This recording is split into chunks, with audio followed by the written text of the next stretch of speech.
Je m'appelle Robin Galindo, je viens du Vercors et j'ai 24 ans et je pratique le ski alpinisme. L'année dernière, 3e des championnats d'Europe. Il y a 2 ans, 3e des championnats du monde de sprint et de relais. L'année prochaine, l'objectif c'est champion du monde et puis 2026 les Jeux. Alors moi, le ski alpinisme, j'y suis arrivé à la fin du collège, vers la 3e. À l'époque, les plus jeunes catégories, on peut pratiquer cette discipline en compétition. Avant, j'ai beaucoup pratiqué les différents sports, toujours à l'extérieur. J'aime bien jouer dehors, j'aime bien m'amuser en montagne. Donc, que ce soit le ski alpin, le ski de fond, la course d'orientation, le VTT, voilà, toujours le nez dehors. Et le ski alpinisme, j'y suis allé déjà parce que mon père était coach dans cette discipline, donc il me l'a présenté, j'ai pu la connaître et puis c'est vraiment l'alliage entre l'univers de la montagne et du sport de haut niveau avec un fort dépassement de soi parce que c'est un sport assez fort physiquement et très technique aussi, donc il y avait tous les aspects que j'aimais. Voilà, moi, mes parents, ils ont toujours été un peu dans le sport et dans la nature. Donc, j'habite sur le Vercors depuis que je suis tout petit. J'ai bien aimé aller dehors, découvrir que ce soit à la fois les paysages l'été, avec aller dormir en montagne, voir les animaux, et puis l'hiver avec la neige évidemment, se laisser glisser. J'ai tout de suite pris goût, toujours envie d'aller chercher un peu plus loin, que ce soit le sommet d'après.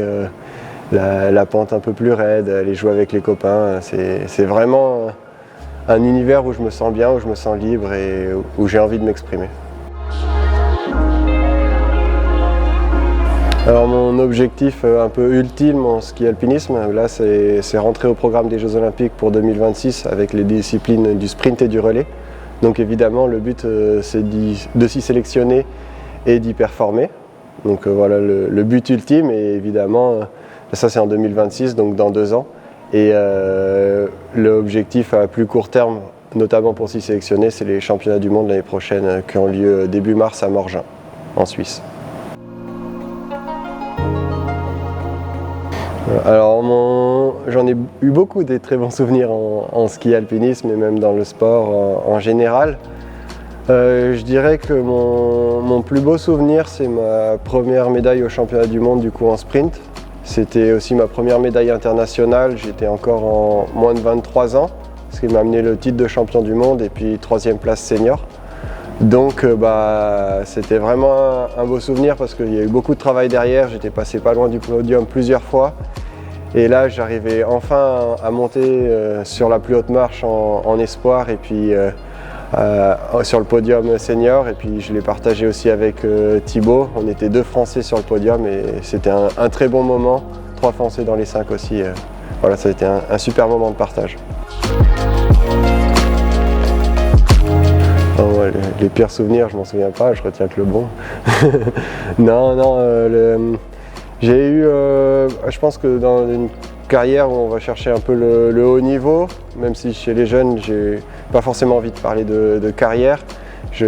En cadet, donc vers 14-15 ans, j'ai pu me sélectionner en 2e année de catégorie pour mes premiers championnats d'Europe. Et l'année d'après, je ne changeais pas de catégorie. Et j'ai fait aucun résultat, que ce soit national ou international. Donc ça a été assez compliqué à digérer. Il y a toujours des hauts et des bas quand on fait de la compétition, il faut l'accepter et ça permet de grandir aussi. Donc ça c'est un peu mes pires souvenirs en ski alpinisme d'un point de vue compétition.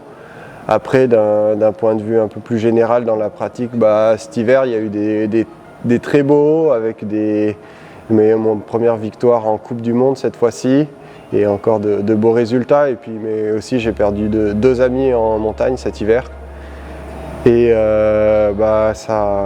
forcément c'est des moments assez difficiles à gérer. Plus dans le sens où hommage, le 2e ami auquel j'étais le plus proche, j'ai appris qu'il était parti 3 jours avant ma compétition des championnats d'Europe. Et évidemment, ça a été 3 jours assez mouvementés émotionnellement parce qu'il y a évidemment le stress quand on arrive de la course et puis la tête qui part aux pensées aussi par rapport à cet ami. et j'avais vraiment envie de bien faire et de tirer encore plus vers le haut pour faire un beau résultat et pouvoir rendre hommage. Et j'avais vraiment la sensation de ne pas être tout seul sur les skis à ce moment-là, pour lui et pour aussi l'autre ami que j'ai perdu 3 semaines avant.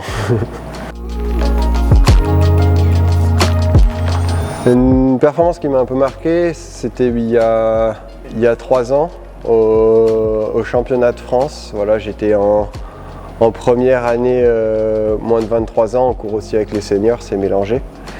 Et voilà, j'arrivais sur les championnats de France de sprint dans les Pyrénées cette année-là, pas dans les meilleures conditions, parce que j'étais perturbé, je me sentais pas forcément au mieux physiquement et mentalement, et puis j'ai réussi à vraiment tout mettre de côté pour pouvoir me surpasser. C'était mon premier podium du coup chez les seniors.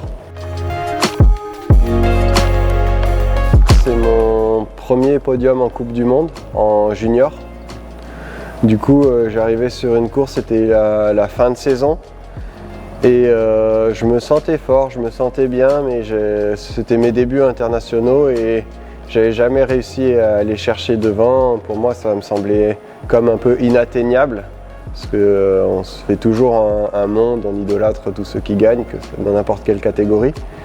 Et en fait, cette fois-ci, le format de la course faisait qu'on avait une qualification en sprint et puis après la finale à 6. Il n'y avait pas de manche en intermédiaire, de quart, demi. Et voilà, c'était la finale des Coupes du Monde et je me suis dit que c'était le moment ou jamais. Et en qualif, je donne tout ce que j'ai en fait, très clairement, parce que je passe la ligne, je suis exténué, c'est-à-dire que je pleure, je commence à me changer, à rentrer à l'hôtel en me disant que de toute façon, même si je suis qualifié, je suis incapable de refaire un tour. J'avais jamais passé les qualifs pour le moment, même quand il y avait des demi-finales à 12. Et là, cette fois-ci, en fait, j'ai tout donné jusqu'à la ligne et j'ai jeté le pied et je me qualifie 6e temps pour 1/10 en fait, devant un Suisse, et très, très content parce que c'était ma première finale. Mais mon émotion primaire, quand le coach est venu me dire que j'étais qualifié, c'est que j'étais déjà à moitié changé. J'ai dit mais là je peux plus, impossible pour moi de repartir. Et c'est à ce moment-là en fait où tu te poses vraiment les questions, est-ce que je veux faire du haut niveau et qu'est-ce que ça implique? Et je me sentais mal, un peu fébrile mentalement, sur les nerfs, prêt à lâcher. Et au moment où j'ai passé le portique pour aller dans la zone de départ sur la ligne, c'est comme si j'ouvrais une porte, j'entrais dans une autre salle et je me suis transformé mentalement. Je dis bah là c'est maintenant ou jamais, j'oublie un peu les sensations et je suis allé chercher le podium. Et ça a été marquant pour moi parce que quand on est vraiment au fond physiquement, qu'on a tout donné et être capable d'aller chercher plus loin, pour moi c'est ce qui fait la différence. C'est à ce moment-là qu'on touche du doigt le haut niveau et qui fait la différence entre une 6e place ou un podium. C'est la personne qui va vraiment le vouloir et qui sait pourquoi elle est là. Alors pour moi, l'aspect mental est très important. Je pense que évidemment le physique est important pour avancer, mais 2 personnes qui ont un physique assez proche, un peu en dessous, un peu au-dessus, c'est pas forcément l'important. Mais 2 personnes qui ont un physique assez proche, celui qui va être prêt mentalement de différentes manières. Là, je parlais tout à l'heure de celui qui a vraiment envie, de celui qui a les crocs. On dit ça un peu comme ça. Il va pouvoir aller chercher plus loin dans la douleur, dans ses capacités, dans sa concentration aussi, pour aller chercher le résultat. Et pour moi, c'est ce qui peut faire la différence à haut niveau, parce que quand on arrive au niveau international dans des sports qui sont très durs physiquement, la majorité du gratin mondial dans le top 10 sont très proches physiquement en fait. Et ce qui va faire la différence, ça va être sur les aspects mentaux. Je pense aussi à la stratégie, à la technique. Donc ça ne va pas que le physique, mais sur le mental, celui qui va être capable de dire bah là j'ai mal, mais les autres aussi ils ont mal et je sais pourquoi je suis là, je vais aller chercher devant. C'est celui qui va passer devant. Donc pour moi c'est quelque chose de très important et je le travaille à la fois, mine de rien, tous les sportifs qui s'entraînent en confrontation avec d'autres athlètes le travaillent aussi parce qu'on a toujours envie d'aller chercher devant, c'est un peu la base de la compétition, de vouloir se comparer, de vouloir aller chercher devant. Et je le travaille aussi en préparation mentale, que ce soit au niveau de la concentration sur la course, au niveau du dépassement de soi et tout ça, et puis aussi en psychologie tout simplement. Être équilibré permet de savoir où on va et vouloir y aller aussi. Moi, les personnes qui m'entourent, que ce soit mon coach ou ma famille, sont assez tournées dans une alimentation saine et équilibrée. Donc j'ai été un peu, toujours à peu près bien équilibré dans mon alimentation. On est un sport en ski alpinisme qui est beaucoup basé sur le rapport poids-puissance. Plus on est léger, moins on aura poids à apporter dans la montée, très clairement, mais il faut avoir du muscle pour avancer. Et donc je connais beaucoup d'athlètes qui ont pu partir dans des problèmes au niveau de l'alimentation. Et c'est pas mon cas.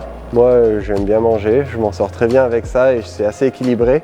Après pour aller dans la recherche de performance, je cherche beaucoup sur l'alimentation les petits plus qui peuvent me permettre déjà de ne pas avoir de soucis de digestion et d'être prêt à avoir l'énergie disponible au moment où j'en ai besoin.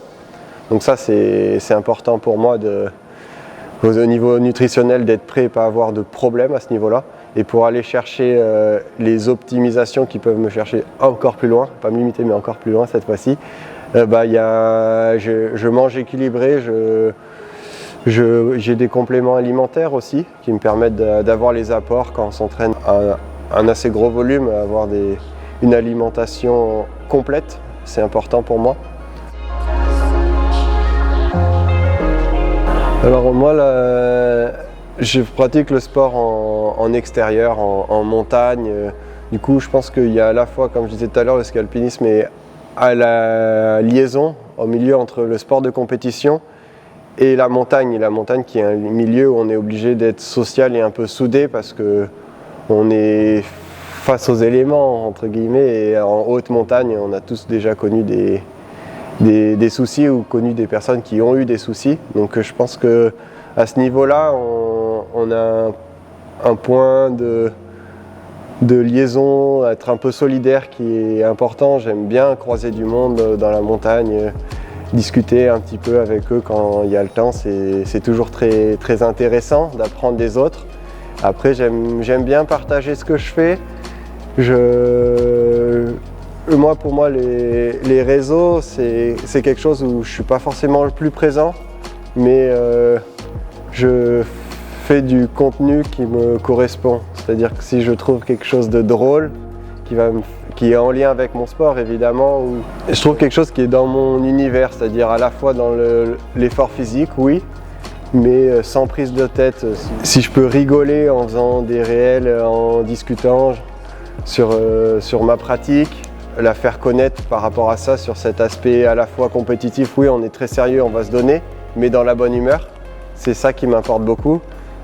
Sur les réseaux, quand j'ai des messages, j'essaye de répondre assez rapidement parce que c'est ma manière de faire aussi développer mon sport qui est assez jeune et qui est de plus en plus connu.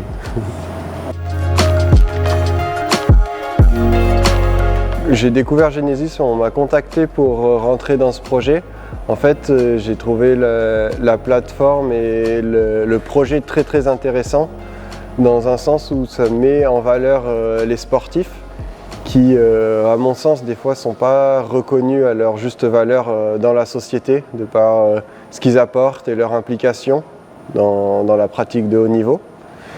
Et j'ai trouvé ça très intéressant de pouvoir mettre à la fois en lien des sportifs très connus et des personnes un peu moins connues, rejoints sur une même plateforme qui peut permettre à tout le monde de découvrir le sport en général, différentes pratiques, et pourquoi pas partager un peu de matériel à travers divers challenges.